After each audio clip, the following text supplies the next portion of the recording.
You can have any kind of culture. Culture, first of all, is what people do. If you're paddling a canoe down the river, that's your culture. Why? Because you are doing it.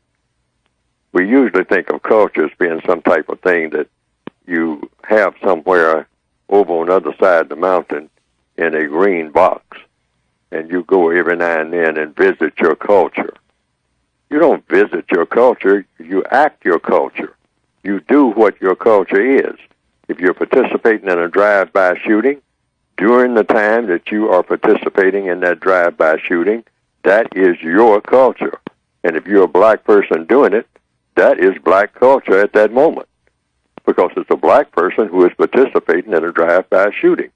You're doing it. So what else could it be? Now, there are people who will say, oh, no, that's not what culture is. Okay, then that raises the question, what is culture?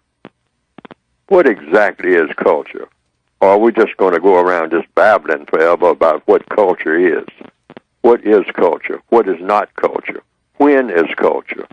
Who produces a culture? What type of culture should be produced? So I'll get back to what I said just a minute ago.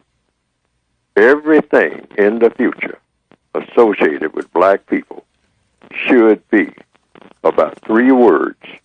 If you start talking about what black people do, what black people are about, what black people should be about, what they should have been about all along, is what? Constructive problem solving. If you are not engaged in constructive problem solving, then you don't have a culture worth mentioning. I don't care what kind of culture it is or what area of activity. I'm just making flat statements now that could be valid, could be logical, and may not be.